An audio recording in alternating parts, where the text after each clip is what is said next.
Welcome in. It is a game day Sunday. The Lee Company countdown to kickoff is underway. Brent Doherty and Blaine Bishop with you. Buck Rising will check in from Houston, and we've got a lot to get to. We'll be with you until 11 o'clock today. That is when Titans Radio will take over. And obviously, we have a lot to discuss. Blaine, good to see you, man. What's happening? Hey, what's going on, man? Welcome to the morning show. I know, right? Yeah, man. So nice, beautiful day outside. Where did we even start? Let's well, we can start with Tennessee one.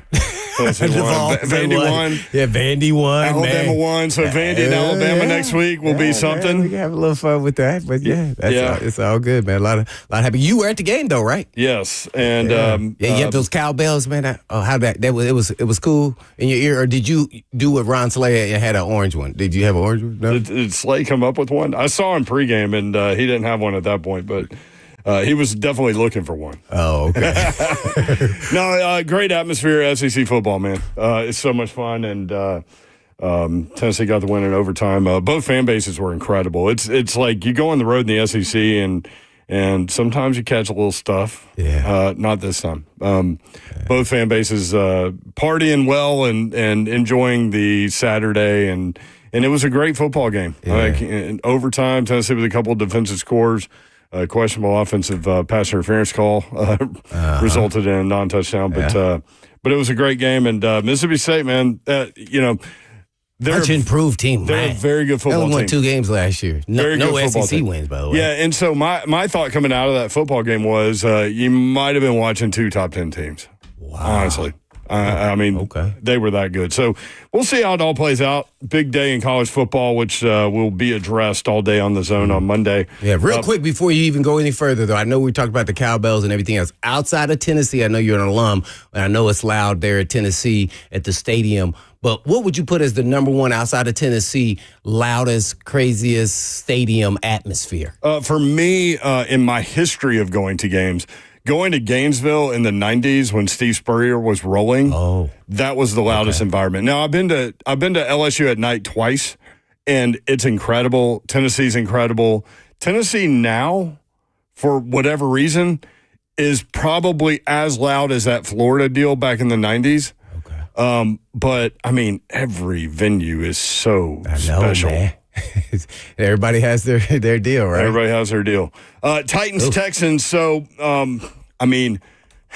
Titans came from Houston. Houston gets their own franchise. They fight over who should wear what uniform and all those things. This is a very important game to the upper management of the Tennessee Titans and the Adams family. No question about it. Well, yeah, just because of the history there. And then, the fan bases are on both sides of it are trying to, say who's really ownership of the actual original Oilers. And naturally, the late, great Mr. Adams made sure that he owned all the history, unlike, other organizations years before that. So it's always going to be a rivalry because they did exactly what the Adams family wanted, and that was build a stadium. And they built a new stadium. So just kind of, smack in the face, really, based off they just did like you, Mr. Adams, you got to go. But as far as building a stadium, that's what. So the rivalry is always going to be, this is always going to be number one to the organization. I don't know about this time, but, whenever you line up, all bets are off. We're in a different situation as far as the Titans is, rebuilding, but it's a conference game, and you just never know. Yep. You just never know in these kind of games. They've struggled a little bit on offense with C.J. Stroud and the offensive line a little bit. And the Titans have kind of struggled to put up points, let alone stopping the run this early in the season and giving up a little too much points. So we'll see if they can get over the snide and rise to the occasion. Now, there's one thing that's been a word that's been talked about a lot during this week was desperation. And I really don't like that term. I don't like that word, Blaine. As an athlete either. Yeah, I was going to bring that up. Here's what I would have said to the team going into this game, and even today. We about to go have some fun today. Yeah. We're going to play loose. Take the pressure off. Right. What do we have to lose? The pressure is on the Texans, to be honest, at this point in time. I know people can say, look at the 0-3. There are 2 different 0-3 teams, by the way. The Texans were in every game they were in.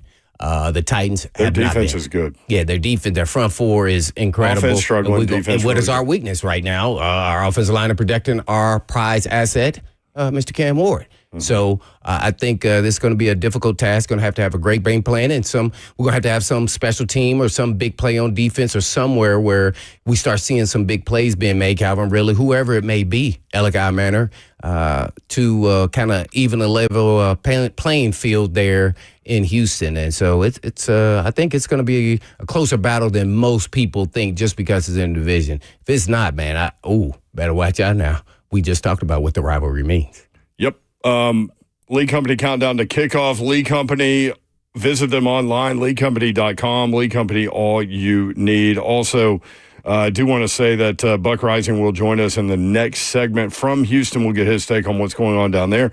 Today's broadcast is brought to you in part by SA Recycling. SA Recycling reminds you to be a good fan for this game day and look for recycling bins in and around the stadium if you happen to go. So we appreciate you guys listening. We are here for you. There's a lot to get to. In terms of the matchup, though, you mentioned it, 2 0-3 teams. I know you're not a point spread guy, but does it surprise you that 2 teams with the same record is a 7.5 point spread? Yeah, that was alarming. That shows you that they think that the Texans really are in different place. They're in a different place as far as how good their team is compared to ours. So they are playing at home, so that also factors in a little bit, being not a gambler, as you mentioned. But, this one here, I just hope this is not the get-right game for the Texans as far as on the side for a win. Hopefully it's for the Titans. And so you feel like they're better than 0-3? Yeah, I feel like the Texans are better than. That's what I mean. Absolutely, yeah. Absolutely, I do when I watch them, and I've watched them in a couple games briefly here and there.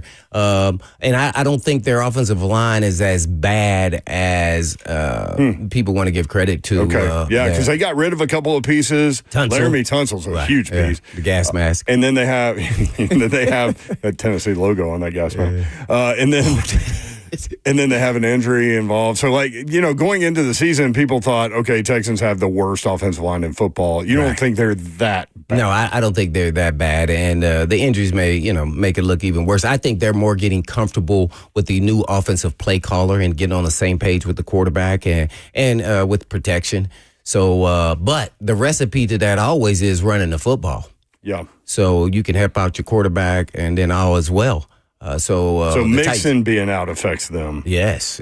Chubb's been okay. Hey, he's been okay. He's a threat. I mean, but I just want to see the Titans compete, whether win, lose, or draw. I want them to see them be consistent. I don't want to see all these penalties, unforced penalties, I call them. That's like jumping off sides, unnecessary roughness, things that you can control.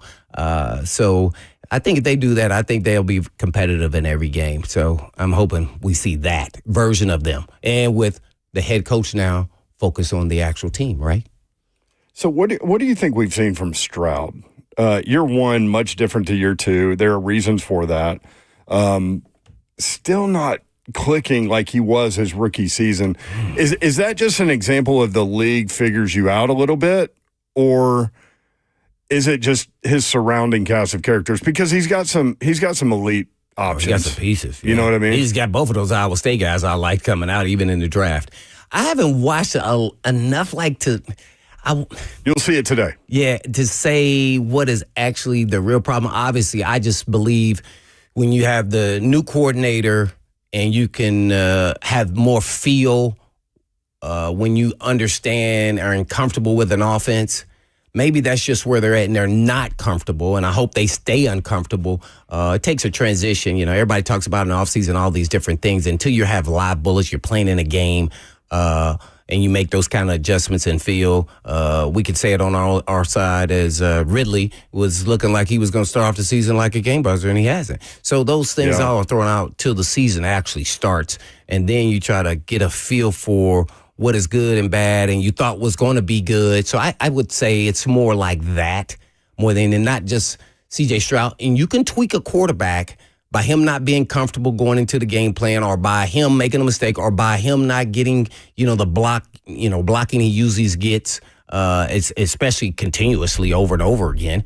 So that's kind of what I fear with Ward. So I would say it's more that we already know now the recipe is C.J. Stroud's a real good quarterback. Mm-hmm. So then you point the finger at everything else, right? Whatever is around them, whether it's the OC, the O-line, the receivers with drops, people are not in a place, and him actually throwing, picks. So it's hard to put your finger on it not being down there watching them game in and game out really to know the exact reason why they're having trouble. Brent Doherty, Blaine Bishop with you. It is League Company Countdown to Kickoff. Titans and Texans coming up at noon today. Titans Radio at 11 a.m. The Titans trust their home stadium to League Company to tackle their heating, air conditioning, plumbing, and electrical problems, and they can protect your home too. Your next play, visit leaguecompany.com. League Company, all you need. It's a tough place to be for the Titans with all of the drama. How, as a player, do you not worry about that? How do you not pay attention to it, or do you on some level? What drama? You talking about the coach or Broadley? Trading a starter in the season. Man, I tell you, man. Is it just a do your job mentality? Well, it is, but then it isn't because we're all human beings, right? So we see what's going on. You go, dang, man, that was kind of messed up, man. He's a good player, good young player. In your mind, you're just kind of going through psychologically like why this was done. And so you won't maybe ever know the answer, but I tell you what, it'll put you on your P's and Q's because not only are you playing for the team, but you're also playing the name on the back of your jersey too as well. It's 32 teams. You make sure you do your job. I'm just afraid with all these, I want to call them rook pulls by, let's say, management, not necessarily just coach. Blanket it. Right. Yeah, management. And just... I just think sometimes that could send a bad message, unfortunately, good or bad. But I think in this situation, it can become that if you continue to lose, that, hey, our coach maybe is, missing calls on game day, but he actually really not running the team. Because he said Broadley hadn't done anything wrong. So he's Coach a good locker room. That was obvious. That was pretty clear. So listen, I just think that could send somewhat of a bad message, even though you could be a good player. Yeah. Which Brownlee, I thought, was a good young player. Not to say he was supposed to be a starter. I would have put him in the slot because he's too aggressive outside, and they let you touchy-feely a little more there in the slot because you're playing really linebacker that plays pass when you come in there. So you have to play the run game.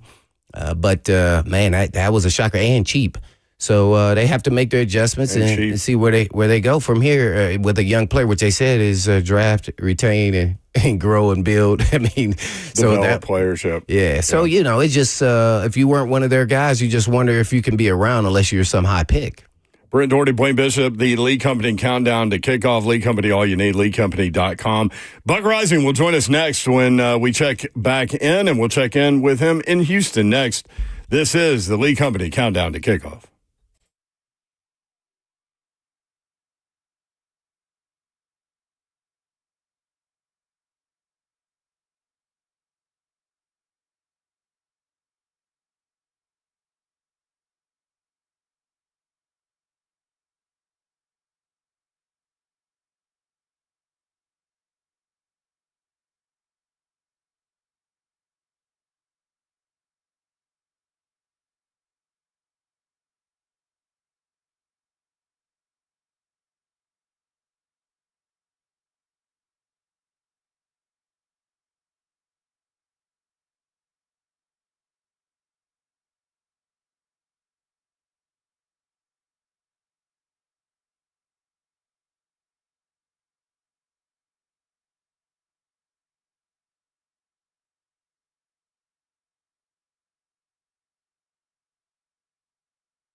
Lee Company countdown to kickoff. Titans Texans coming up today at noon. And Blaine, as a player, we'll welcome Buck in here in just a second. But as a player, you're not worried about anybody's record, right? Like you're out there to go win a game, do the best you can, and eliminate as much of the noise as you can.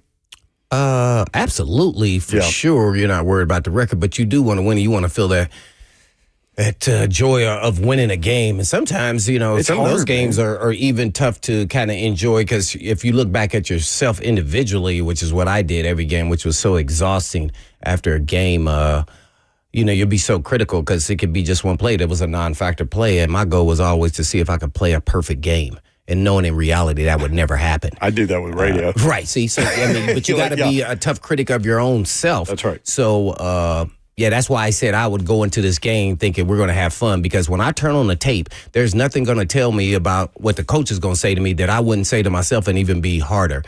So I would probably go in this game like I'm going to have fun, but I'm going to be pissed off this entire game. Like I'm going to be playing like, my butt's on fire.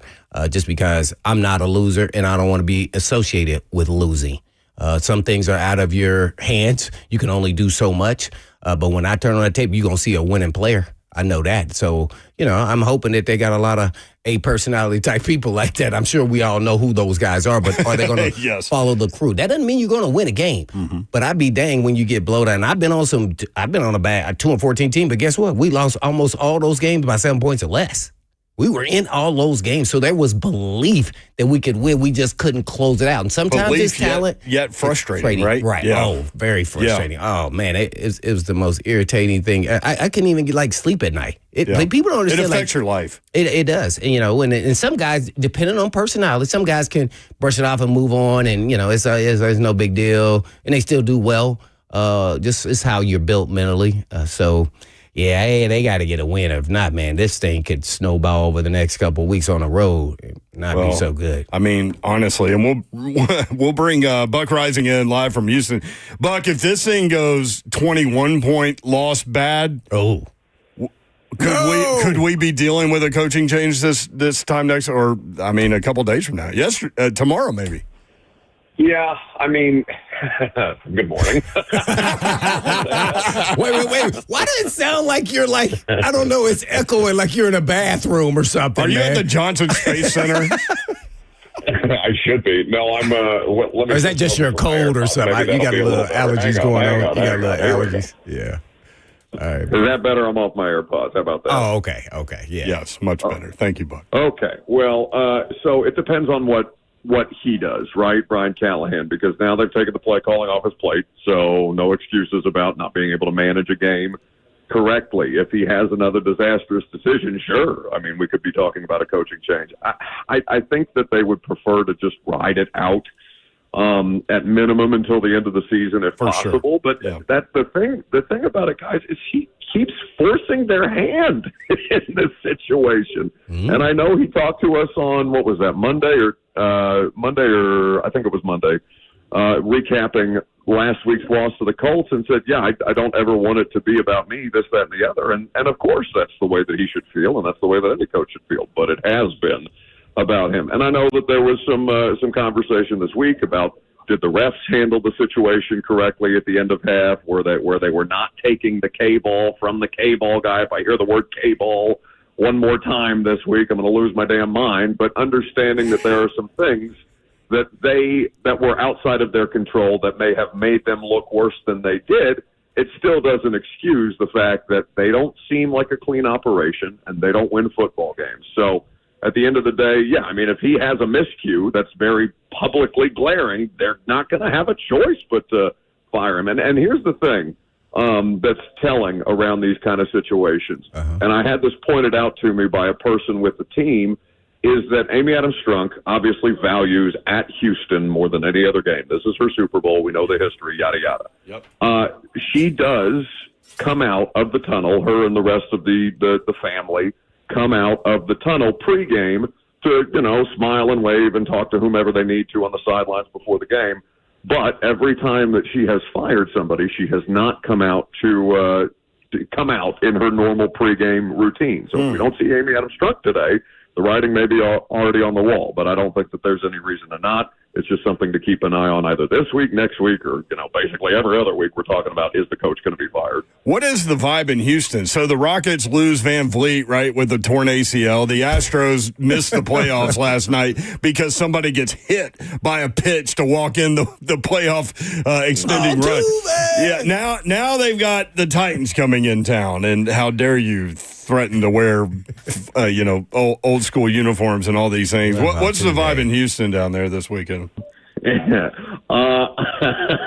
There doesn't seem like there's much of a vibe other than, and Houston's always a weird place as far as the crowds go, because even when they're good, I don't feel like Texans games are overwhelmingly well attended, and I'm not sure why that is. Obviously, I don't spend enough time here to kind of get the pulse of things that way, but they just don't seem to be a very popular draw. So I didn't see a lot of uniforms or a lot of certainly there wasn't any traffic on the way to the stadium today for two winless teams, but just the vibe is just kind of flat at this point in time, if I'm being honest, which, if you can take advantage of that, if you're the Titans, good on you. But the Texans are going to be looking to do the exact same thing because they actually have expectations, unlike the team that was picking first overall this spring. How dangerous is this game for Cam Ward with J.C. Latham likely out again at right tackle? Will Anderson has been smiling all week. I talked to a radio guy down in Houston, Sean Pendergast, this week. He said he smiles all the time anyway, but yeah, going against a second or third or fourth right tackle is got him salivating. Well, hell yeah, and he should be. He's got a sack in 5 consecutive games. It's the longest streak for the franchise here since J.J. Watt was a Texan, going back with 7 straight games with a sack, which is the franchise record. So he's not J.J. Watt good, but he's damn good. And we understand that Danielle Hunter on the other side and the depth players that they have along that front 7 are I wouldn't say as talented as Will Anderson Jr., just because he's younger. He's got a higher ceiling than a lot of those dudes, but they have a fearsome front across the board. And it's not like the rest of the starters have acquitted themselves well to this point. I thought Dan Moore had a better performance in Week 3 against Indianapolis, but this is not just an offensive line problem, even though it is an offensive line problem. It's a Cam Ward problem.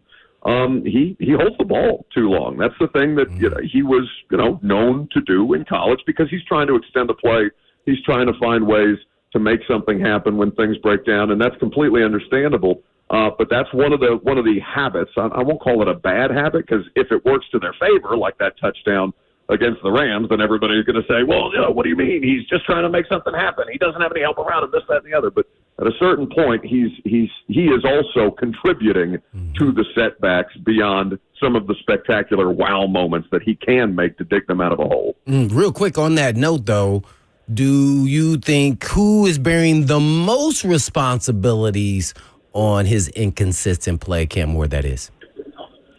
Oh, it's got to be the offensive line. I mean, there's no way around it, Blaine. He's just under duress, and there's going to be some things that Cam has to work on himself, like that the pick six that he threw in the first drive last week. He made an incorrect call there with what he was supposed to be reading, and he's talked about this. The coaching staff has talked about this.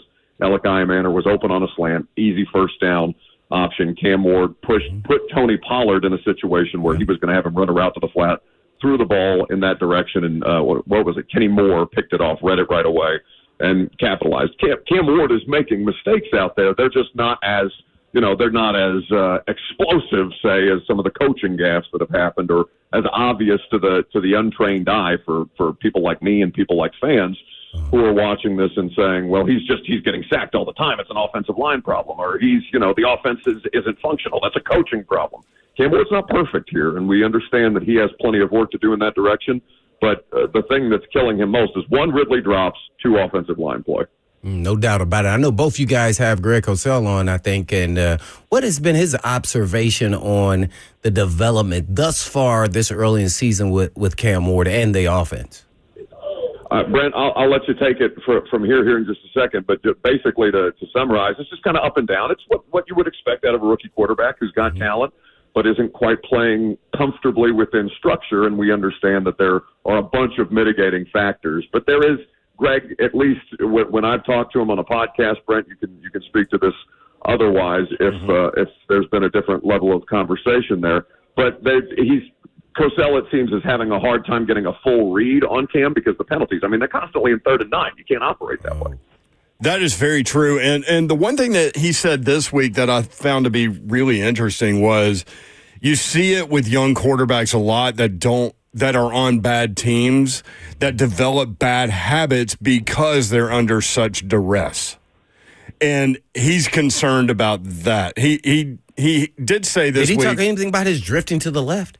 No, not so much. Just that pressure leads him into things. But he said foundationally he thinks he's going to be a really good quarterback. He's just concerned about the development of bad habits because of pressure and just not great players around him. Well, and if I can take that from there, Brent, Blaine, I have talked to him about the drifting. Because some of that is just a matter of, hey, you got to get the ball out, bud. Like, if you see it, rip it. And that's going to be the thing that helps protect you, helps protect the offensive line. You're going to have some frenetic movement with him, and there's plenty of quarterbacks that do this. In fact, a guy who he gets some stylistic comparisons to, Patrick Mahomes moves around a little bit unnecessarily, right? That can increase the pressure on an offensive line unit where they know that you've got a 5-step drop, and the ball's supposed to come out as soon as he hits that 5-step drop. And so they're pass protecting for as long as that takes them, whether it's a second and a half or 2 seconds or whatever the average time to throw is. Right now, all of a sudden, Cam Ward sacked because, they're expecting guys to or the quarterback to get rid of the ball, but the quarterback hasn't gotten rid of the ball yet because he misidentified something or is trying to find something else that he thinks is going to be advantageous. So that is also contributing to the increased amount of sacks. 15 is outrageous, but Cam has taken accountability for it, and said basically half of the sacks are on me, half of the sacks are the offensive line. We're trying to refine that as we work our way forward. Well, they've gone from 6 to 5 to 4. Season low 4 last week. So looking at 3 this week, maybe. Ross has some developing information with regard to an injury that we did not know about, sort of. Technically an injury, I guess, based on reporting, but left tackle Dan Moore is now questionable with an illness, so I'm guessing he'll play, but probably pretty sparingly. Did you go out late last night with Dan Moore? This? Come on. Well, wait a minute. Dan Moore's birthday was yesterday, I think. Oh. Don't look on Titans thing. I don't know. I may be wrong. No, you know where I saw it? I think I actually saw it on the Steelers say Dan Moore's birthday was yesterday. Buck, did you take him out last night? What are we doing here? You know something we don't know, Buck? Listen, they got great Mexican food in Houston. There's no doubt about that. Oh, yeah, Papacitos. I went to Papa Do's yesterday, and I went Papa Do's on navigation. I had probably the fattest day of my life. I did not see Dan Moore while I was drinking my THC margarita. Hey, performance-enhancing drug there. I mean, listen, it's numbing at this point just to get through 2 winless teams playing football. But that's how these things go. So what does that do? If Dan Moore doesn't go, what are we looking at? Oh, my gosh. Well, now, I mean, Brandon Crenshaw-Dixon is going to be up for this game. Stop this. I would hate a situation where this player, before he's even remotely ready, gets tossed out there because Dan Moore is dealing with, whether it's indigestion or he's throwing up or something like that. He's got to come out for a series or 2 or, got to continue to get hydrated. Again, I don't know the extent of the injury. I'm sitting here in the press box and the PR staff just walked in, so I'll go talk to somebody as soon as we hop off here. But, that's a bad spot because you're already starting Oli Udoh. They don't expect John Ojukwu to be active today, or at least that was the messaging on Friday. Does that change things? I don't know, but they're not good. Yeah, Dan Moore's birthday's today, by the way. Oh, happy birthday, Dan Moore. Dan. Junior. Knock it out, bro. I don't even know what to do with this. Blake Hance, John Ojukwu, Brandon Crenshaw-Dixon. I mean, stick David Martin Robinson in there. They might as well just take their last names off their jersey. It doesn't matter. Jackson Slater, can we get the rookie who's rubbing his hands together? Who's smiling even bigger? Will Anderson. Yeah, the D-line, man. Hunter. Oh, my God. Daniil Hunter, too. Like, we talk about Will Anderson, that dude can go, too. And then Derek Barnett off the bench. And So do you think we'll do more 2 tight end or no? They have to. They don't have a choice now.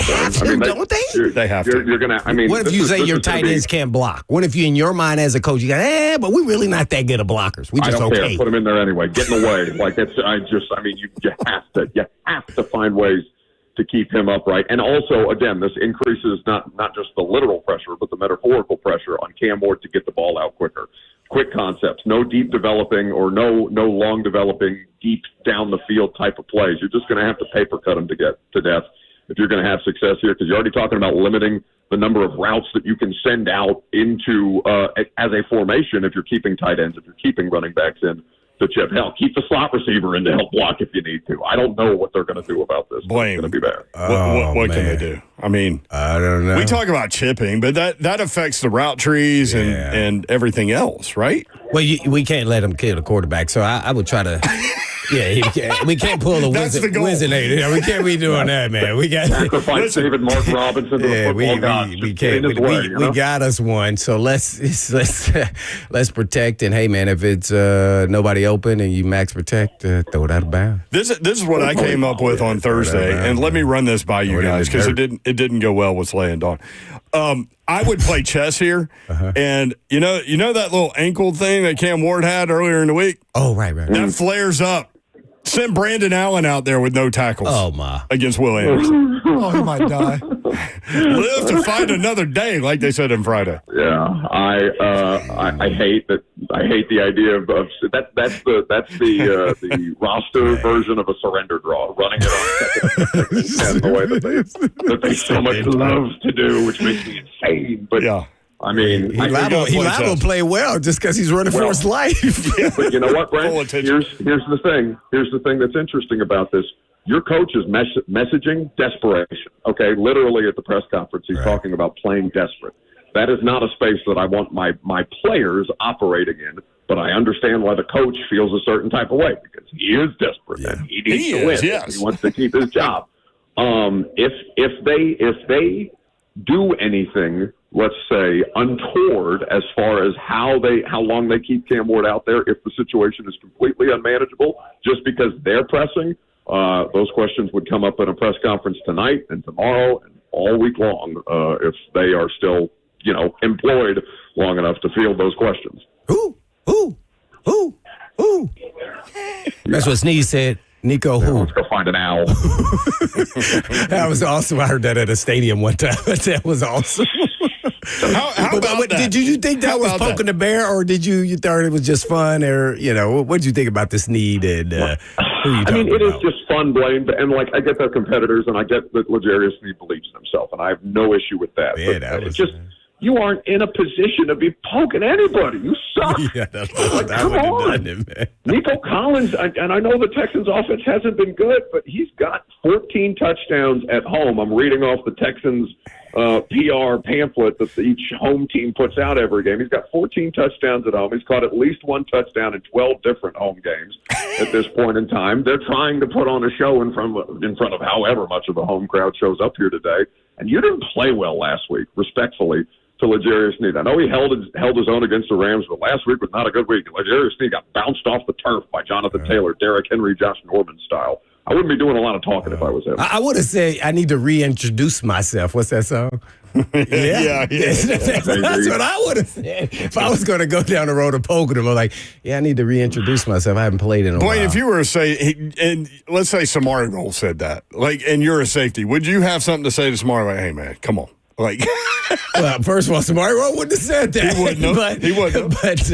But our whole style, we had a way we would go about our communication. So we would always make sure we're all aligned because we would talk about it is that, hey, we don't want to be poking no bears. Don't poke a bear. We poke them when we do out there. We let our actions do the talking and all that crap you're talking during the week. Doesn't matter nothing. So why say something? Don't say nothing. Don't get somebody to rise because guess what?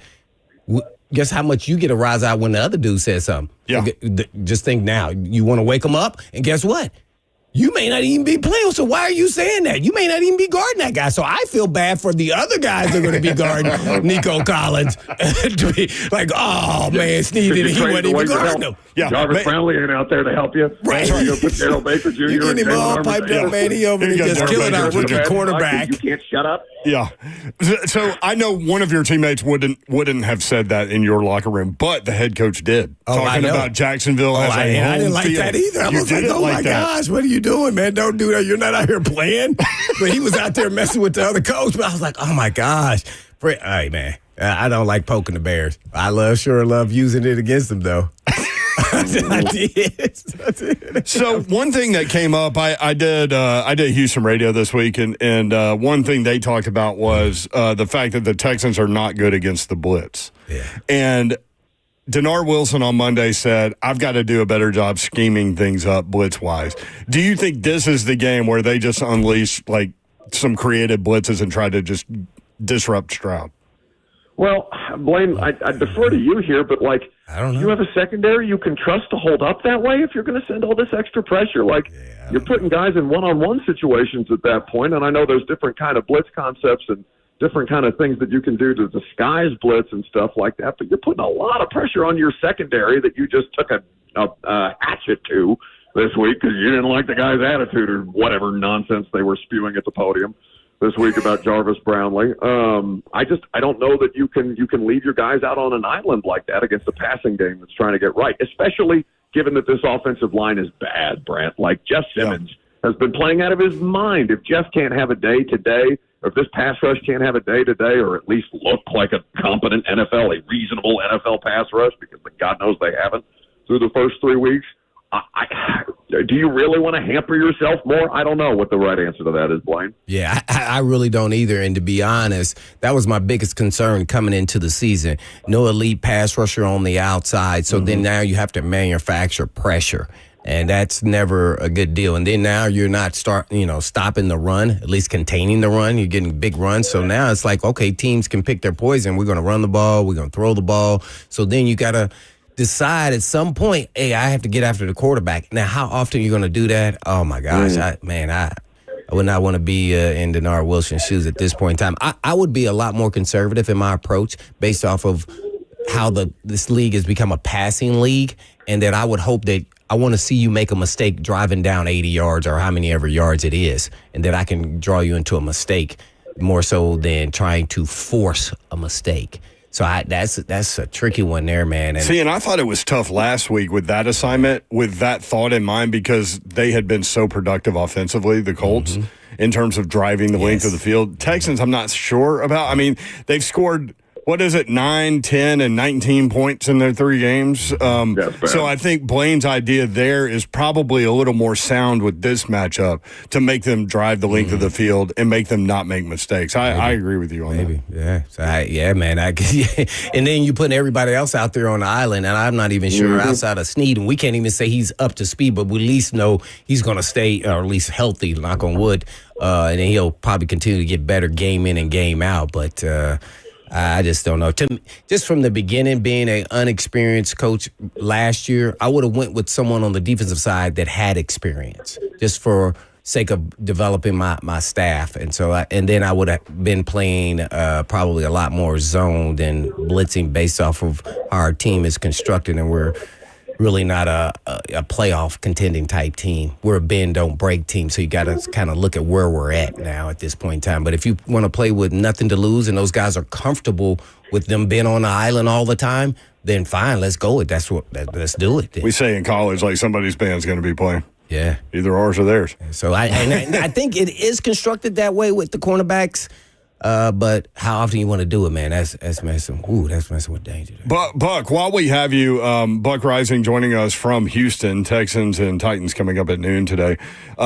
Jarvis Brownlee Jr. I'm going to get into that with Blaine in a minute, but is that the last move, or should other players have their head on a swivel? Man, players should have their head on a swivel anyway. But if they continue to lose, I mean, this is not an easy road trip. And I know that the Cardinals next week and Vegas after that aren't world beaters.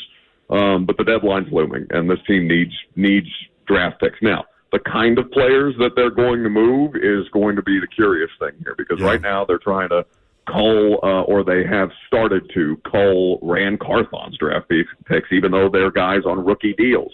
I don't think that they would be dumb enough to move Tavondre Sweat or try and move Tavondre Sweat or something like that. But I think everything becomes on the table when you have a situation like this, and you're dealing with a front office that wants their guys and wants to look like they're the ones that got it right, because we know just how players have pride and coaches have pride. Front office people are prideful too. And if they think that they're doing things that are in the best interest of the football team moving forward, but also creating more needs at the same time on a roster that already has them, I don't know who you could look at and say they're safe, save Cam Ward. Who? Yeah, Snead.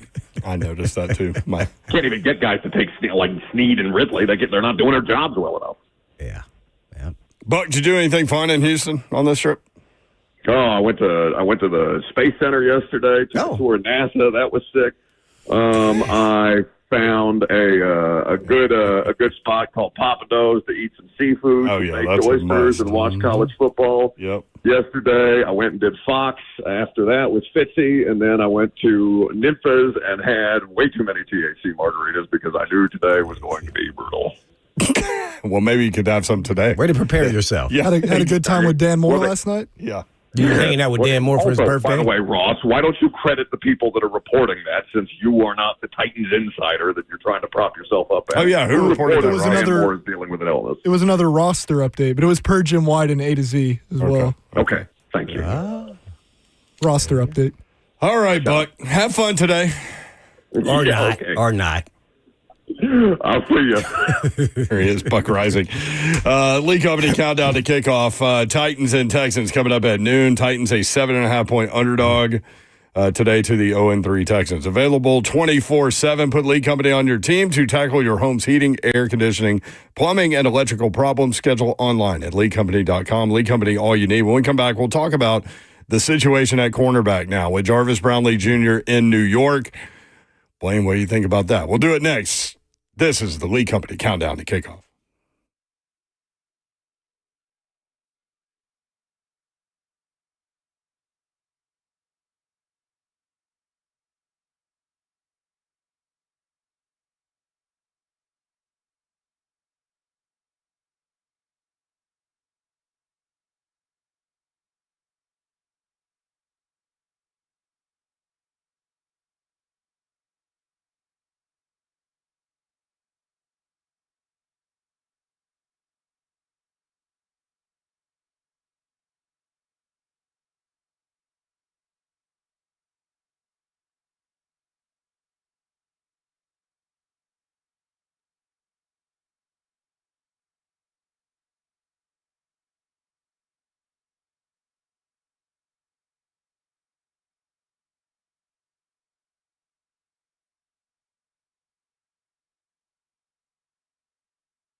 Lee Company countdown to kickoff. Lee Company, all you need. LeeCompany.com. Brent Doherty, Blaine Bishop with you. If you would like to jump into the conversation, we can take your phone calls. 615-737-1045. 615-737-1045. So what do you do at corner now, Blaine? Jarvis Brownlee Jr., maybe let's start there. How surprised were you that they moved him 3 weeks into the season?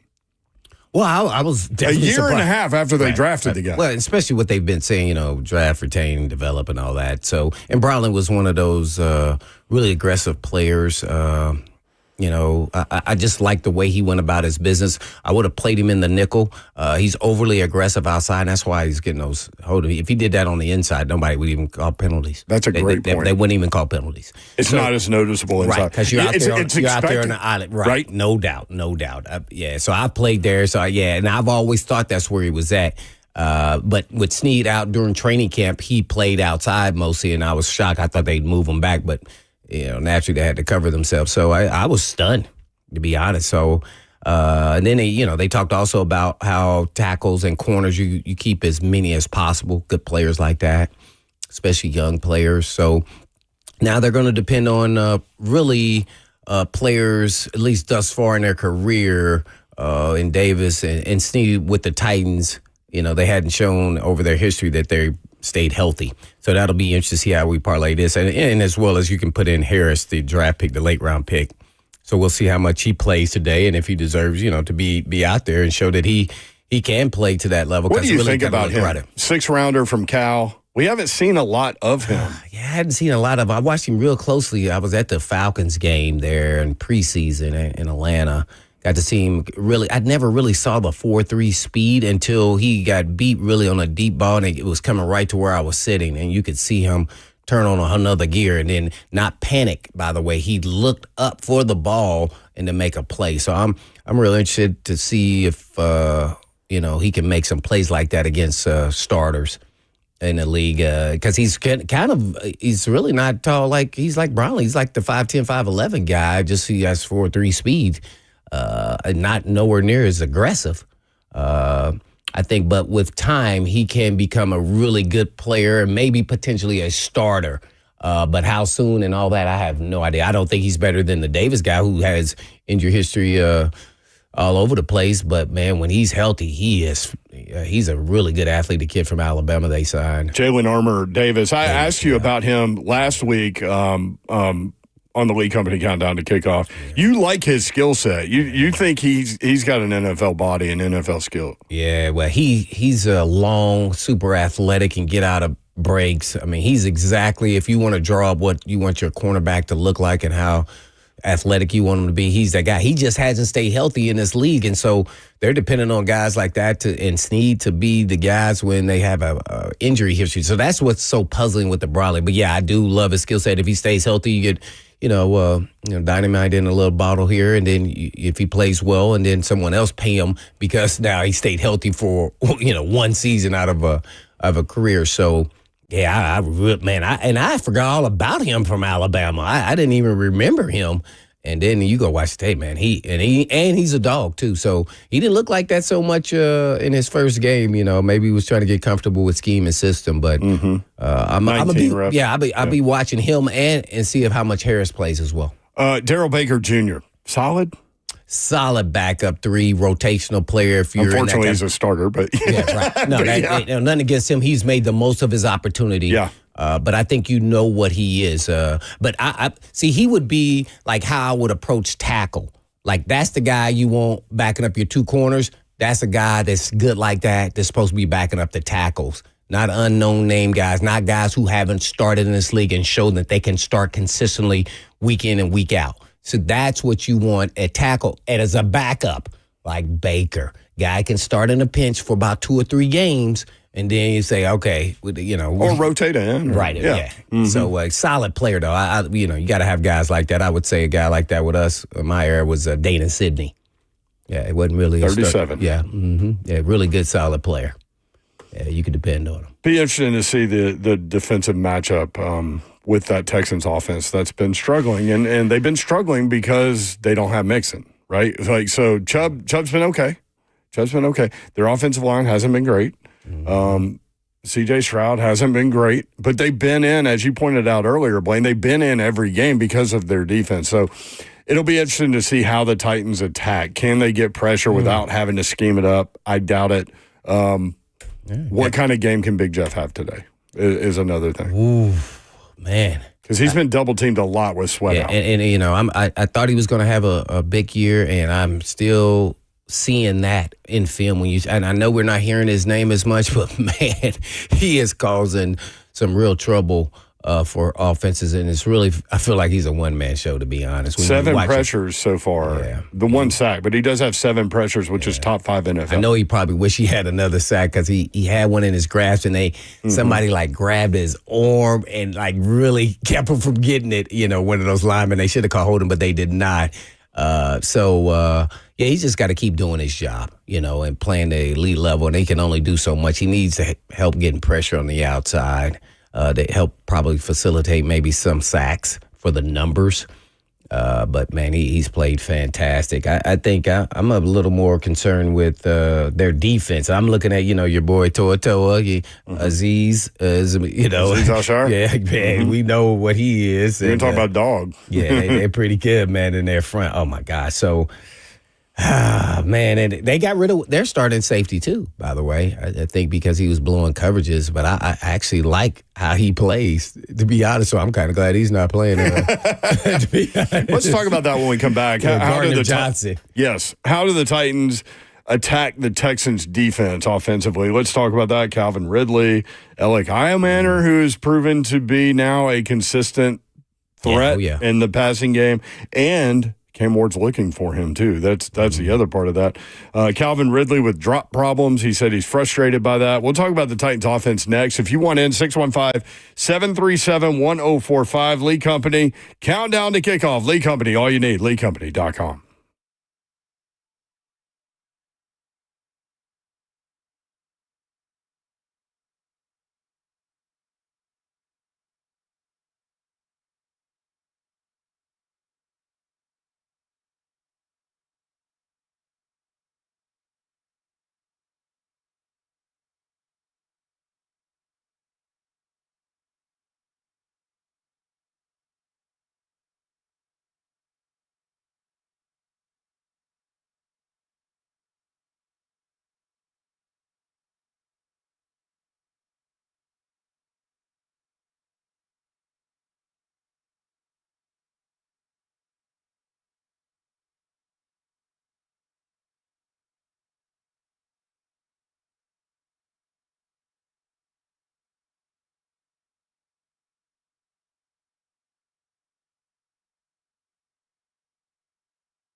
Lee Company, countdown to kickoff. Brent Doherty, Blaine Bishop with you. If you want in, 615-737-1045. The Titans and Texans going at it today at noon.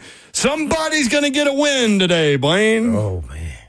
Both teams 0-3. Titans a 7.5-point underdog. The Titans trust their home stadium to Lee Company to tackle their heating, air conditioning, plumbing, and electrical problems, and they can protect your home, too. Your next play, visit LeeCompany.com. Lee Company, all you need. How tough is it mentally? You mentioned that you were on a bad team, 2-14, whatever you guys were.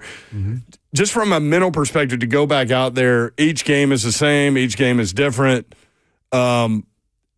You block all that out, right? Like, and you just concentrate what's in front of you. But like, how difficult is that to get away from that mentality of man? It's just kind of negative around here. Well, yeah, the negative Nancy. Well, you're trying to find fuel for inspiration. Really, that was really my whole stick, and to make me play nasty or whatever I needed to do to play that game that coming week. And naturally, just being associated with losing as an athlete is something you just don't want to be associated with. So you want to put on tape that you're not a loser. That's just kind of where I stood on. I don't know how other guys kind of dealt with it.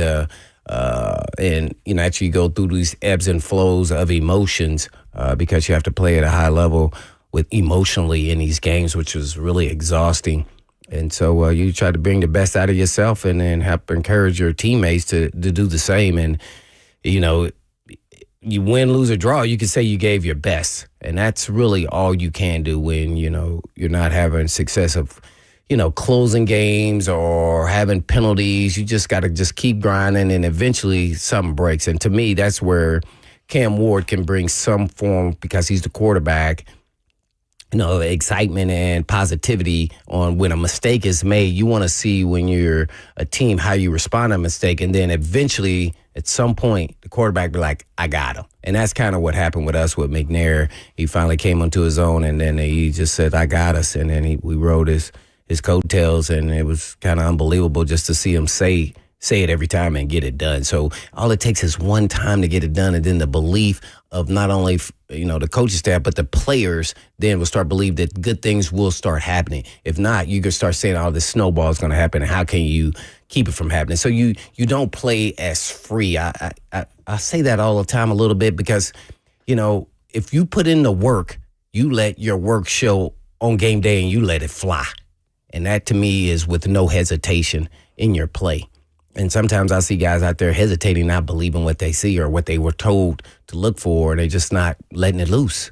Just let it loose. That's why I said I would play this game as like, hey, man, what do we have to lose? Mm-hmm. Nothing. We already 0-3, man. What, we're going to go 0-4 or we're going to go 1-3? I mean, you know, one of the two. Like, there's nothing else here. So to me, I would be pushing more, let's go have fun, relax, and let's go, you know, show them what we all about.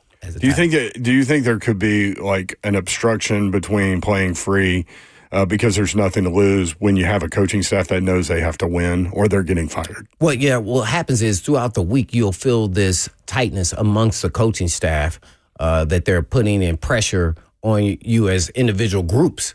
So that's where it starts. It doesn't start just on game day. And I think guys then go out there and play not to mess up. I'm not saying that's the case, but I'm not in their locker room, but You haven't seen anything that tells you with all the mistakes that just keeps happening. Like, dang, man, I mean, how many times can we false start or jump off sides or get a unnecessary roughness or what have you? So I'm interested to just see the whole tack of the game management now by head coach Callahan and see if that changes. And then I don't think the plays are going to change, but maybe the sequence of the plays and how they all stack together and lead to another play to set up another play down the road will be really interesting. I think that if we want to see if Bo Hardegree has some form of that, or does it still look stagnant? To me, I always felt like the run game and the pass game aren't working hand to hand, and like almost like two different people were calling plays. That's interesting. That's how I view it. Yeah, so there was never really a flow. Right. So we'll see with Bo Hardegree. We'll talk more about that in just a second. 615-737-1045. Richard in Springfield on Lee Company Countdown to Kickoff. Richard, what's up? The key to the game for the Tizzy Titans is that Cam Ward needs to get touchdowns. Calvin Ridley has to make catches, and then have J.C. Latham cheering up his teammates in the sidelines, and we have reported that Tony Pollard will be out and Julian Chestnut will be taking his place as a starting running back, and we can hope that we will have a surprising announcement that the Tennessee Titans will acquire David Njoku from the Cleveland Browns, and the Tennessee Titans will acquire Khalil Mack from the Los Angeles Chargers. Goodness, Richard. Hey, we're doing a lot of trading there, but breaking news from Richard. Right, that was not breaking news. All jokes aside. Listen, we haven't heard anything about running back. I haven't heard Tony Pollard dealing with any kind of injury situation. Now, the inactives and all that will be released at 10:30, and we'll have that for you. But yeah, Khalil Mack, I don't know about that, but thank you, Richard. Appreciate you. Injured, isn't he? I don't know. I thought I saw a report. He may not be. I have no idea. But 615-737-1045. So Bo Hart agrees. So all right, here's the situation as I read it, and I want to run this by you because we haven't been on the air together this week. When a head coach gives up play calling responsibilities in this situation, he has no more rope. So he's got to win, Blaine, or he's going to lose his job. Does he have the roster to win? Well, obviously, I don't think he has enough to win. I think they all understood that going into the season it was going to be a rebuild, especially with a rookie quarterback. So to me, the have to win is he's losing the battle of he's the guy really that's developing the actual quarterback and then now calling the plays, which is supposed to have been his specialty, and that's why he got the head coaching job. So now we're trying to figure out if he can even strip those away and if he can be a better, let's say, CEO of a game, really, at the same time. Because when you're trying to call plays, set up plays, and then you got to make a decision, ahead of time, 2 or 3 plays ahead of time when you're kicking game, and then you decide to change your mind and you ice your own kicker, I think you want to see if he can actually do that. So sorry, I reacted that way. But that's how I thought in the moment. How do you get a delay of game after two timeouts? That was just I don't know. So hopefully we can see him do that. Callahan, man, the head coach Callahan seems to be an incredible guy, and it's almost like I want him to do well. But man, if things don't change quickly as far as unnecessary penalties by players, because that's a coaching deal. In my opinion, I know as much as the onus is on the actual player, but when it continues over a long period of time, that means it's more than just the players. So I just want to, if the play calling offensively will look a little bit different because of the sequence, not because of the play design. It's so different. I thought he had good play designs. Yeah, he had good plays. I mean, all the coaches in the league copycat off each other and just change the names of the plays all over the place because every defense has a weakness in it. You see it on film, you say, how about us running something similar to that and give it a name and tag it? Absolutely. It happens in every week. So even defensively, by the way. So I just want to see them look just sharp and just look like a team that knows they're good and go out there and play and execute. Whether you win or lose or not, it's a totally different story. It's just I'm tired of every time something bad happens, then it's like the crater falls off and then boom, we have no shot. I mean, Is it tough to evaluate Brian Callahan as a play caller? I get the you need to be a manager and like not knowing the rule and the challenge and not running the ball when you have the lead going into halftime with a rookie quarterback against a good defense on your 7-yard line, and getting a delay of game, no kick ball out there, all that stuff after 2 timeouts. Like, I get the procedural part of this decision, but in terms of actual play calling, it's got to be a challenge for Callahan. As you mentioned, with all these penalties, you're looking like you're behind the sticks at every moment. So it has to be difficult to call plays at 2nd and 12, 3rd and 9. You know what I mean?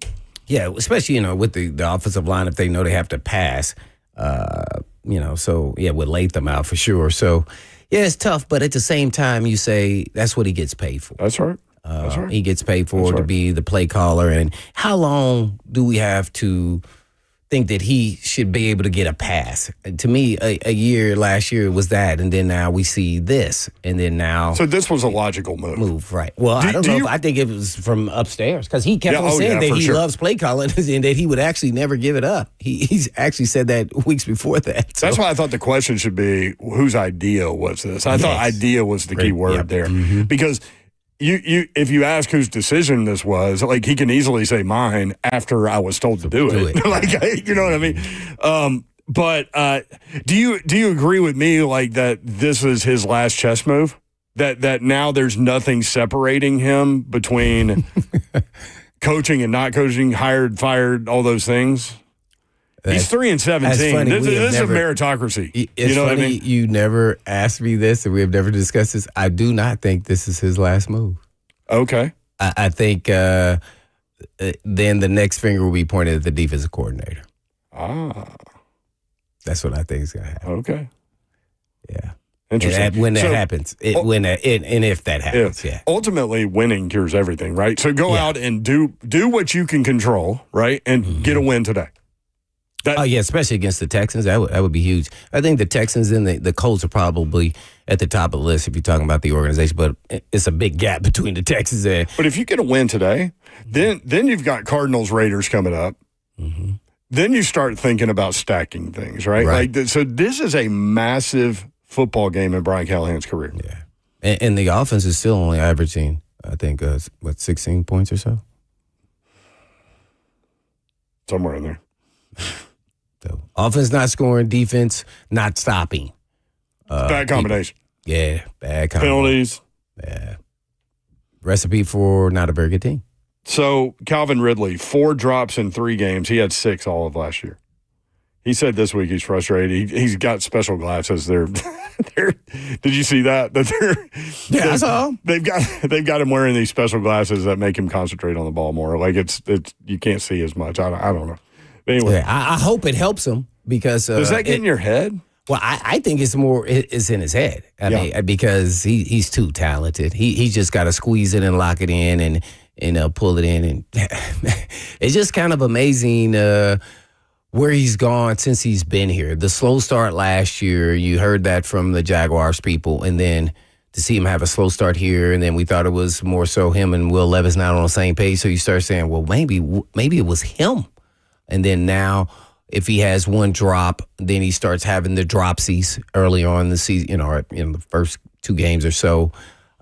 So I just think now he's kind of pressing. He can catch how much balls he wants after practice and off the jugs machine. Game's different though, right? Yeah. I mean, I could say this, like I'd catch the ball off the jugs machine. I'd do one hand catch. I get in the game. I drop it dead in my hand. Then guess what? I got a PBU for that. He don't get nothing but a drop. Yeah. See, so it's different. He's got to make some plays, and with their top corner out, I think Stingley, maybe he can. But it shows that he is not a 1A, as I kept saying he wasn't. He's a 1B guy. And, you have said that. And I think eventually he probably won't even be 1B because of where they're going with the organization. Well, I asked you last week before the game. This is before the game, and Ridley only had 1 catch, and Manor had 4. Mm-hmm. And I said, if you line up and you're Cam Ward and you've got man-to-man coverage on one of your 2 outside receivers, Manor or Ridley, which one would you want? And you said Manor, and that's where we are, right? Yeah. And so Manor, unfortunately, at this time, yes, and could change, It could, no doubt. Manor last 2 weeks, Blaine, 8 catches, 94 yards, and 2 touchdowns. And he's still a young rookie player who's getting better. Now, he's had some drops too. Mm-hmm. But guess what? Because he's young, there's no pressure on him. He doesn't have the big contract. He's just going there and keep playing, making one-handed catches on the sideline, acrobatic catches. He should have the elbow one in too, by the way the coach didn't challenge. That's right. So, and he's had drops. So that shows you his mental fortitude and his mental strength. And now we're talking about a veteran player because you've dropped a couple balls in a game, and then that affects you the next game and then the next game. Hey, man, we're going to all have drops. We're going to have good. You hear Cam Ward say it all the time. I'm going to throw as soon as they ask him about a guy dropping the ball, he said, well, shoot, I'm going to throw a pick. What are you supposed to do? You're supposed to respond.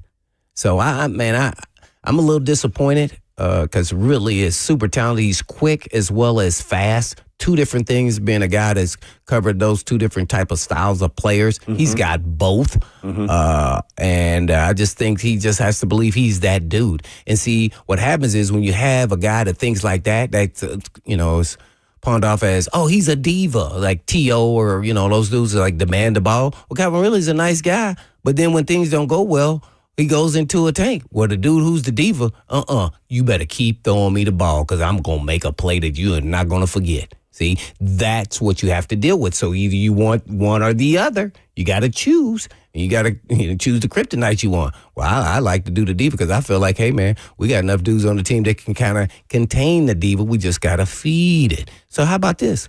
Let's treat Ridley like he is one and feed him early and see what happens. I was going to ask you that. And see what happens. Do you think that if you're doing things, is that part of the game plan, try to get him going early? I don't know if they'll do that.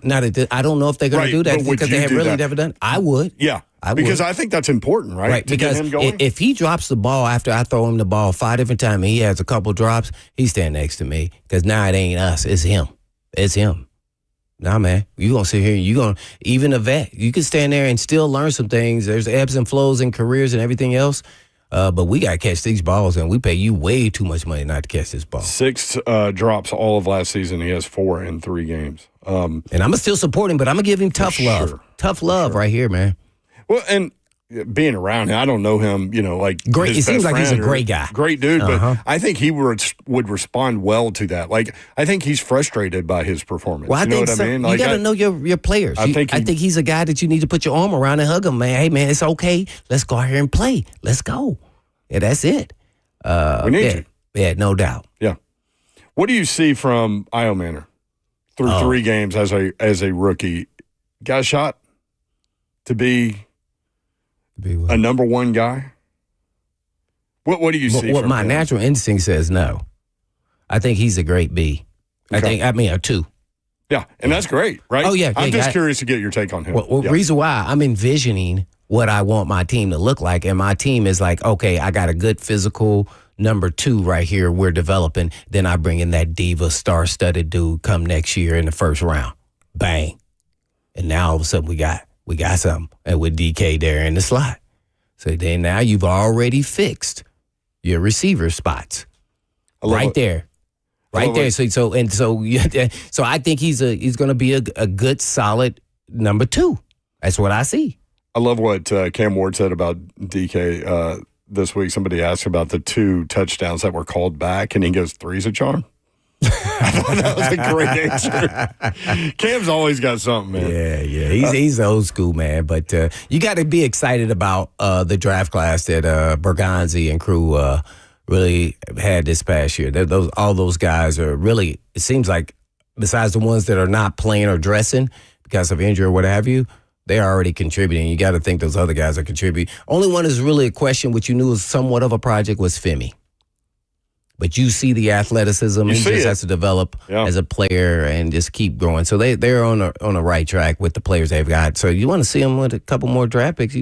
Draft classes, man, if they do like this, I think we'll be fine. 615-737-1045. Coach is in Gallatin. Coach, what's up? Hey, what's up? How you guys doing today? How you doing? Great. Fantastic, man. Good morning. Good. Hey, good morning to you. Hey, Blaine, I'm real close friends with somebody you know, Corey Harris.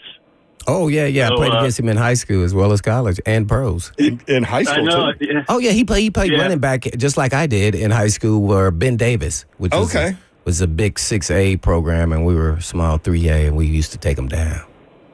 I have to say this with bragging rights. I took him for wink as you said that. I took him our senior year. I took him for 80 yards for a touchdown to win in the fourth quarter. Look at you. Yeah, 80. Ask him about it. I love it, man. I love it. He's a great guy. Yeah, I don't talk smack, so everybody just thinks, but hey, man, that's a little, we could go look back on it, and I sit in my wheelchair and throw rocks. Hey, man. It's not bragging if it happened. It did happen. But he was a silky smooth player, and guess what? I would have never, because I played both ways. He didn't play both ways. He didn't play defense. Is that right? In high school or college. As you know, he went to Vanderbilt at running back. And I was stunned when he moved to defensive back when he went to Green Bay, because actually he got drafted by the Oilers. He came out a year before me. And They had him playing a run and shoot slot receiver, and he needed contacts, and they didn't know he needed them, and so they traded him. Wow. Yeah. So and then he switched defensive back, the hardest position physically to play, corner. That's incredible. And then did a heck of a job. Then eventually became a starting safety and everything else with the Ravens and everybody else he was at. So Corey Harris was a really good player. Yeah, 11 years, won the Super Bowl with the Ravens. Yep. But him and I now coach NFL flag here in town. So, cool. It's good times. But hey, the reason I'm calling is, I've coached the game for 21 years, so it's been a long time. I didn't coach in college or the pros, but I coached a lot of high school, youth, everything. And I was always the head coach and always the offensive coordinator. I never would allow anybody else to play call. It was my job, my responsibility. It's interesting, though, that this happened with Coach Callahan because from what I've learned through all these years of football, when you relinquish that big of a position to somebody else, you're in over your head. Yeah. And that's the way the Titans look to me when I watch them, because I watch them a little bit differently than a lot of people do. Some people are fans and they've never coached the sport. Yeah. So I have a different set of eyes. And I'm just telling you right now that I've noticed it since day one with him.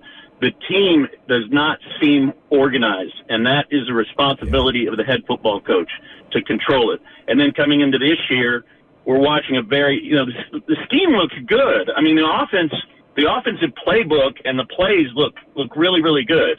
To me, they do. And I like the offense, but it's just not being run. It's not being directed well, and obviously that's been on him. Whether or not the guy that now is going to be calling the plays is going to be any good, who knows? But I'm just telling you, the subject I'm trying to get to is when somebody has to relinquish something that big as a head coach, that you came in and said, I love play calling, and you have to give it up, you are noticed as being in over your head, and you better get rid of the offensive play calling and focus on other things like managing this team and keeping this team organized. I'll hang up. It's nice to talk to you. Appreciate you guys. Blaine, I'll let Corey know that you whooped him back in the day. I didn't say whoop. I took him for 80 in the fourth to win it. Thank you, Coach. Appreciate you, man. He was in the league. He was silky smooth runner too, man. Woo. Yeah, he was really good. Yeah, I didn't know that. I didn't know he didn't play defense at all in high school. Wow. And he didn't play at Vanderbilt. Well, he might have at practice, but I don't think he ever did it in the game. But that was pretty impressive. He did that. That was, whoa. You don't just learn hip movement and all that stuff overnight. I don't know, especially how he did at that level. He was silky smooth, man. Super talented. Giving up the play calling deal. And it's funny. The one thing that stuck out that Coach said to me said to us was that he continually says, as you said earlier, that he loves calling plays. And even when he gave up the play calling, he still said that. Yeah. Well, I thought that was because you say, well, why did he say that? In my mind, after going back, looking over, doing what we do here and overanalyze, like he's still trying to sell that he's a play caller for his next job. That's right. That's why he did that. That's right. Because that makes complete sense. Yeah, because he's now saying that I'm incompetent to do both by taking it away from myself. And it was my choice when we all know it wasn't. And everybody else will too in the league. And that I can still call plays. I think that's why he said it. I want to ask you a question when we come back. Where is Draymond Jones? Where is Arden Key? Ooh. I mean, they're in Houston, but where are they on the field? And we'll talk more about scheming up pressure. That's coming up next. If you want in, 615-737-1045. Lee Company Countdown to Kickoff. Brent Doherty, Blaine Bishop. We also have the inactives coming up in about 4 minutes, so stay tuned for that. And we'll see who is up and who is down. All that coming up on the Lee Company Countdown to Kickoff. Lee Company, all you need. Visit them online, leecompany.com.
Buck Rising is in Houston. You've got Brent Doherty and Blaine Bishop with you. Lee Company countdown to kickoff. Titans radio coming up at 11 o'clock. Kickoff for Titans-Texans at noon. Titans a 7.5-point underdog today. Both teams 0-3. Somebody's got to get their first win today. 615-737-1045. I do not have the actives and inactives yet, but I do know that it is being reported that Texans All-Pro cornerback Derek Stingley is officially active today. Oh, I thought you just teased. I thought you were going to say officially out. And you said is going to be, oh, no. He might play sparingly. He had an oblique, man, so I don't know. That's tough, right? Yo, yeah, man. I don't know about that. How talented is that dude? Oh, man. Oh, man. He couldn't even recreate what he did his freshman year. The next 2 years, he wasn't as good. That's how good this guy is, man. So, yeah, he's he's top 5 corners in the league right now. Real quick college football note. Oh, yeah, game day. Game day will be in Tuscaloosa for Vanderbilt at Alabama. How about that? When was the last time Vandy was I remember Game Day did broadcast live in Nashville when they were playing Auburn, but that was like, I don't know, years run by, a decade ago? So 10 years? 2008 maybe? Well, that's 2015, a decade, so that's almost 20 years. But that's the last time Vanderbilt was 5-0 was 2008. Yeah, that's the last time. October 4th, 2008. That's the last time they've been on game day. That's the last time Vanderbilt was 5-0. Oh, wow. 2008. And they're rolling people up. I mean, that game was 14-14, Vanderbilt and Utah State, and then Vandy snapped their fingers. Diego Pavia had 400 total yards and 6 touchdowns. Dang. That dude, man. No FBS offers. Unbelievable. Coming out of high school. Unbelievable. You see him live, man. I don't know where he says his height, but he's shorter than me. So I'm sorry. Sorry, bro. But I think he's listed at 5'9", but he's not 5'9". But I don't know, man, about no quarterback in the NFL. I'm just trying to figure out what position he could play in the NFL because he deserves a shot. I definitely would take a risk for a late round pick there. What about XFL? Wouldn't that guy, like, I would put my whole league on that guy's face. Canada, wider field? But not at quarterback. Maybe I can move him to. Still not at quarterback. No, he can't. Well, no, Canada, I would say yes. Okay. But in the league, I don't know, what could he be? Either a safety or a slot. But see, he's not. See, everybody can say that because that's what he does. Taysom Hill's bigger, too. Dude's 6. He's Tebow size. Those dudes are 6'2", 6'3". I mean, these dudes are big dudes. Taysom Hill's a big dude. Yeah, like this guy was like a tight end. I mean, so I don't know if he can really do that. He may. You think he can block? No. See, that's what I'm saying. At 5'9". He did the other day. He blocked. But I'm talking about go like block Will Anderson. He blocked in Utah State. No, this was a reverse, and he felt like he had to go get some. Of course he go. Yeah, he go out. I do have the Houston Texans inactives for today. Oh, we got theirs. Yeah, wide receiver Braxton Berrios, quarterback Graham Mertz. Running back Damian Pierce, cornerback Zion Childress, defensive end Darrell Taylor, and offensive tackle Cam Robinson. Those are the inactives. Oh, Cam Robinson, that's the guy from the Jaguars. That's right. So Stingley is up. Yeah, he is. So Stingley and Ridley. Be a little interesting. Well, maybe we'll have an advantage because he has an oblique problem. I'm just saying, man. I mean, oblique is I had some Mexican food the other day. I had an oblique problem, too. That's why I'm laughing. I know because I know how people are going to take this. Like, but your stomach, your core muscles are your main deal for driving on, out cuts by DB to running fast. So if Calvin Ridley, gets away from him, I mean, he can't pick and pull up. I mean, man, oblique, man. I tore my abductus longus. Man, Every time you tell me that, I laugh. I laugh because I never knew what the heck that was. What is it? It's like in your abdomen, and it's connected to your groin. Oh. And so I tore that in Philly. It was still trying to play. And I was like, I feel like I'm running in quicksand. I can't run as fast. Something's going on. He says, well, because you have no power. This helps pick your leg up and put it down to run. And I was like, oh my gosh. And then so half my ab was black. And then going down to my inside of my groin was all black. It was just like, oh my gosh. No wonder I'm in so much pain. Yeah. Well, yeah, but I was trying to ignore You're like an LED light that hasn't been charged. I was trying to ignore the pain, but I couldn't ignore that I couldn't run fast anymore. Some key players that are active for 12 o'clock games that had been questioned. Tom Pelissero. Bucks quarterback Baker Mayfield will play. Wide receiver Chris Godwin and left tackle Tristan Wirfs will all play. Commanders running back Ja'Cory Krosky-Merritt. Texans cornerback, as we mentioned, Derek Stingley. Patriots cornerback Christian Gonzalez. Lions left tackle Taylor Decker will all play today. Dang, no Titans? We got the Titans. Oh, we do. We go ahead and tell us, Ross. I've got it. You got it? Okay. Yeah. Safety, Kevin Winston Jr. still dealing with that hamstring. Oh, my. Cornerback, Samuel Womack III, inactive. Offensive tackle, J.C. Latham, inactive. Offensive lineman, John Ajokwu, inactive, as Buck told us he would be. Ooh. Offensive guard Jackson Slater, inactive, and wide receiver Bryce Oliver, inactive. So Dan Moore is on the field and warming up, and he is active today, so that's good. He was listed as questionable this morning with an illness. I think he just woke up with – it's tough too, Blaine, because they're wearing white today. So, like, if you've got, like, a little squirt issue or something. Did you hear the story? Matt Hasselbeck, I think it was on 3HL. I think you were on the show, but Matt Hasselbeck told us he was supposed to go under center for a play. It was a third down, but he went and shotgun. And the coaching staff's like, what are you doing? And so he gets to the sideline, and he was like, dude squirted on himself. I'm not going under center. He didn't name his center? The center pooped his pants. I know, but he didn't name who his name was? No. I know we had in Philly there, Hank Fraley, and he was there with me, by the way. Oh, maybe it was there. Maybe it was there. I wouldn't go under center, would you? Oh, no. We're shotgunning this thing, baby. Watch this. It was say you didn't put on your glove on the one hand. Oh, man. Hey, man, you got to get it done, man. Draymond Jones, Arden Key. Where are these guys? We'll go through a game, Blaine, and I'll forget that they're on the team. Who? You're going back to the owl.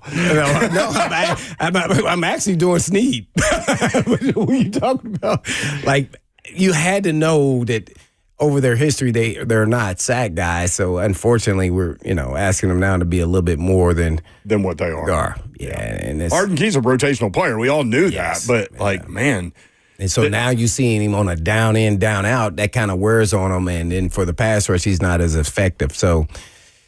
Yeah, I think if they don't find a way to generate pressure outside of Jeffrey Simmons, man, we're going to put our corners and expose them. Hopefully they can rise to the occasion, because I think the way Denard Wilson talks, that's probably the route he's going to go. And I think that's who he is, and that's what he wants the team to be as far as defensively. Wants to be really aggressive and get after the quarterback. Now, you got to think about this now. Now with all the 7-on-7, and I'm going back in history here, but as far as why it is the way it is at quarterback, is getting after the quarterback when you're a young quarterback, to me, is not as powerful as when I played. Because now they identify that it's man-to-man and you're going to blitz me. And so they're just going to choose a guy and say, I'm going to throw to that guy, right? So there was no thinking. Now it's all about, I'm going to just throw it to the guy I want to. Where I want to kind of trick you and make you think we're doing blitz, and then I'm going to roll coverages, and all of a sudden you just throw us one right in our chest. Bang. So to me, that's how I would be approaching quarterbacks a lot more often than just say we're blitzing just to be blitzing to make you feel the pressure. So it'll be interesting to attack, because you can get caught in the middle of this when you're the D coordinator, especially when you don't have the pieces, just like, maybe they feel like they don't have pieces on offense. So, yeah. When guys are dropping the ball. Rush defense.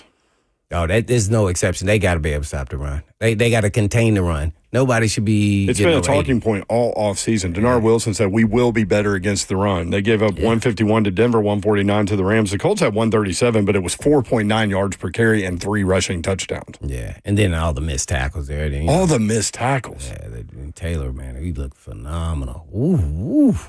I mean, it feels like we talk about it every Lee Company Countdown to Kickoff show. Well, he did say that if these safeties keep missing tackles, I'm like, whoa, hey, man, Woods looks pretty good. He missed on the Akua, reverse handoff. But he came up like a bolt of lightning. He just needed to slow down a little bit and get a little more piece of him to make sure, to make him stumble, even if he didn't tackle him to stumble, because everybody else was coming and he had it. Oh man, he read it so clearly too. Yeah. Oh, it was a beautiful read. Yeah, you talked about that. You got to throw it down. Yeah, dang it. And then other guys. Puka's so talented, man. Oh, yeah, baby. He didn't even give him like a huge move either. It was just a little. Hey man, all these guys are really good, and so if I'm in the meeting room after that game, I'm going, hey man, how much better is Puka Nacua than you? And you be like, we probably about the same. Well, y'all weren't on this play. How about this? Yeah. Did he put on his jock strap just like you did? Absolutely, he did. Then go rip it off. See? Because that's what you needed to do. You needed to lasso him and get him down, and like there is no tomorrow. Like that was the last play to win the game, and that's how you got to approach tackling. Is what I'm getting at. Is you just can't come up here like a bolt of lightning, which he did a great job of, but you got to finish the deal. It was funny. Like I'd get a sack, and they were like, if I was on a blitz, here's what our coaches would say. Greg Williams leading the forefront is, are you scared? I looked at him like, oh, what? What are you talking about? He says, no, you scared. You got the sack. You were satisfied with the sack. I want you to be satisfied with getting the sack caused fumble. Mm-hmm. That's where you go after the ball. The object is to get the ball, not just the sack. Go after the rock. See, so then that makes you start swinging at the ball, and every time you're blitzing and using the other hand to tackle the guy. So then, you learn from these processes, and I'm just not sure if they're learning or is sticking in their head about what they're trying to do here. They had tackling issues of this whole game. They had, we watched the game a little bit together, the Colts game. They had some opportunities to get Daniel Jones on the ground. I mean, it looked like point-blank stuff. So was that Daniel Jones and his athleticism? Was that the Titans just not being able to close? Oh, I'm sure it's a combination of both, but at the end of the day, you just got to get him down, man. They didn't make Danny down, man. He looked like he's their new version of Ryan Tannehill when he first came to the Titans. I love that analogy. That's who he is now. I mean, because he's done it continuously now for 3-4, now it'll be 4 weeks if he does it again. Like, this guy's confidence is like no other now with all those weapons and that offensive line he's got.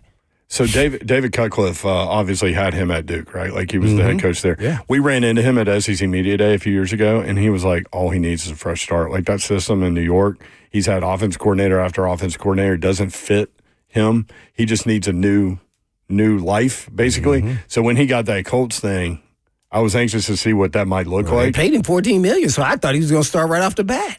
Like, when you did $14 million, whoa. Was that a legit quarterback battle? I don't Because think from what I heard, it really wasn't, but you had a high draft pick and... Hey, he throwing dimes. And he was a real good athlete, got a big arm. So when he came out, I remember him. So I remember scouting him. So just not happy he did it against the Titans. He's doing it against everybody now. Yeah. Titans trust their home stadium to Lee Company to tackle their heating, air conditioning, plumbing, and electrical problems. They can protect your home, too. Your next play, visit LeeCompany.com. Lee Company, all you need. Denard Wilson, the Titans defensive coordinator, admitted that he was frustrated with the inability to get people down in the open field. Number one, how hard is that to do? And number two, what can you do to fix that problem? The open field tackling? Mm-hmm. Oh, man, these guys are such phenomenal athletes. It's really hard. There were 5 broken tackles from Jonathan Taylor on the touchdown run. Well, you got to continue to swarm. I think they have that. The defense, this whole team, man, they play hard. So you got guys swarming to the ball. It's just, it's about athleticism, and you got to practice habits at practice, which are really hard once the season starts. I had to really, after one game, I remember, have to really work on my eye discipline to looking at waist, to tap in the guy, to envision myself and getting my feet ready right before I'm about to tackle him instead of just tagging him and running by at practice. Yeah. You know, you got to really kind of start honing in on those things and envision like how it's really going to be in a game. And those are little things that you learn as a player because you just don't want to, have another game where, you could have made a tackle, could have maybe saved the game or a down. I think those are the little things that you got to do at practice. I don't know if they're teaching them that or not, but you can start developing bad habits once the season starts as from a defensive tackling position because you're not ever really tackling anybody ever again into the ground throughout the week. So you have to really get your body positioned and envision yourself doing it. Yeah. That's what I used to do. Do you think players, because, man, y'all practiced so much differently in your day than compared with now. Do you think that affects tackling overall in the league? Overall, I think you probably answer some. I think. Yeah, because you don't bring people down typically for the most part in NFL practices anymore. Yeah. Well, we didn't once Coach Fisher, we would thud up. So you still had to bring your arms and shoulders. Never taking anybody to the ground. Because you had pads on. Yeah, we had pads. A lot. Right. So, I think it brings a little more discipline in the tackling, having the pads on. I think, a lot of the players now think they got away with, not getting to have pads on throughout the week and think that's a benefit. Ultimately, the sport is played with pads on, and you really need to practice that way.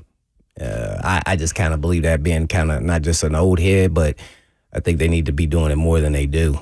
That's for sure. And it even impacts the offensive line and defensive line.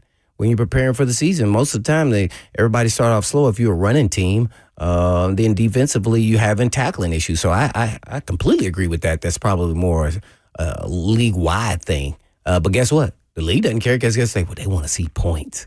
They want to see points. They definitely do. Pittsburgh leading Minnesota 21-6 right now going into the fourth quarter. Where are they? They're in Dublin, right? Dublin, Ireland. Aaron Rodgers, 14 of 16, 174 yards and a touchdown. What? Be trying to tell you, Blaine. Yeah, man. DK Metcalf, 4 receptions, 122 yards and a touchdown. Oh, my gosh. That guy. Yeah, just imagine if you want to talk about a big physical wide receiver that could run. He probably pushed me down like Ross did yesterday. Ross, you pushed the hitman down? Yeah, he pushed me down, man, in the hallway. Gave me a straight oar. Yeah, also, man. For what it's worth, Steelers with 6 sacks today as well on Carson Wentz. Getting beat up. Carson Wentz. I wonder if they were, oh, wow. AFC South games, obviously Titans and Texans at noon right here on 104.5 The Zone. Houston now a 6.5-point favorite. It's gone below that key. Kind of explain that. What does that really mean? Well, the key number of 7. Day? So money coming in on the Titans, which is funny. You know Todd Furman, and he said, "Look, I'm not racing to the window to back the Titans, but if I were, 7.5 is a lot in an NFL game." And he would go Titans plus the 7.5. So now it's gone through that key number of 7, which obviously is a touchdown. Now it's down to 6.5, and we'll see if there's some buyback there. In terms of the Jaguars, they are at the 49ers today, 3:05 p.m. Central. San Francisco, a 3.5-point favorite there. Trevor Lawrence, 4 touchdowns, 4 interceptions on the season. Dang, he pulling a Jameis Winston. 4 touchdowns. By the way, how great is Jameis Winston? That dude. I wanted him to sign him as a backup so bad. Me too. Because for entertainment purposes only. I wanted Slay to put him in the boom boom room. Can you imagine? That would have been fantastic. But Jameis, he's one of these introspective guys. He looks within himself and tries to be better every day. And you see a different version of him now than you did, I don't know, even a year ago. Yeah. You know? Yeah, man, he's hilarious. But he was talking about, of course I want to be a starter in this league. And I believe that, I'm one of the 32 best quarterbacks out there. But my role on this team is to be the best backup I can be. And that's what I'm going to do. And that's what I am. Yeah. I'm like, what a great attitude. And it wasn't just like some guy talking. Like you could tell in his, watching him, he was being real. And not to say that he didn't want to start, though, because he did say, "That's right. I am one of the 32 best quarterbacks." That's right. So what he's really saying is, that's on them. That they don't see it that I am. Colts And Rams, Colts on the road as well at the Rams. Colts are 3-0. Rams are 2-1. The Rams are a 3.5 point favorite in that game. That also at 3:05 today. So that's some of the AFC South stuff. People are asking a question. Winston, you said is inactive, right? Junior Winston, the safety. Yes, Kevin Winston Jr. is inactive. Yeah, I'll just make sure I'm looking. I mean, he's been inactive since week 2 of the Penn State season last year, basically. Oh. But he had the ACL, and now he's got the hamstring. So soft tissue. Yeah. You like his tape, though, right? Oh, man. Yeah. Nick Saban said this dude, had he not gotten hurt, is a first-round pick without question. Absolutely. He was kind of scary watching, like, and then you go look like, man, what is his size here? Then you look at his size. Yeah, he has Pro Bowl potential off the bat. They just got to get healthy now. And get. Are you good with taking a slow roll on him? Yeah, no doubt. Just wait until he can get out there and but be good. Be healthy. Let him loose because that's his game. He's physical. So So Woods and Hooker, and then you add Winston, Quandre Diggs. Mm-hmm. That's not bad. That's solid. That's group. not bad, right? Solid group. We just got to get him healthy because now I think Hooker, who's a multi-skilled player, has to do a lot instead of kind of being more the ball hawk guy that he is. And I think Winston's going to bring a physicality, maybe in that dime package, maybe covering the tight ends to being in the run front because he has great size and running athleticism. So that he brings another dynamic to the secondary from the safety position. Yeah, absolutely love it. Keys to victory. What do the Titans need to do to get the win today in Houston? Sounded like an easy question. I'll let Ross go. First of all, I was going to say pray, but I think that's what you said last week. Yeah, I did. Man, I mean, I just want to see the team function like they've been coached, and they got some pride within their own personal selves, and that time management from a coach's perspective. So we're going to be watching play calls. So then the sequence, and then we got to see them be disciplined on offense as well as defense, not get unforced penalties, and then just let the game play. Thing, right? Yeah, but that's a big thing that I'm talking about. Let's see then what happens if you can be in a game to win a game at the end. That's it. 4-quarter game. What you got? I'm with you, man. Penalties are a huge thing. Play clean football. I mean, we talk about it every week. Play clean football. Don't turn it over. Don't get behind the sticks. I'm getting tired of saying Third and long. It's tough. It is down to 6.5, though. Some money on the Titans. Oh, my. Titans Radio coming up. Titans Texans at noon. We appreciate you listening to the Lee Company Countdown to Kickoff. Brent Doherty, Blaine Bishop. Ross. Big Ross back there with a toboggan on for some reason. Mm-hmm. Titans Radio next. Tighten up.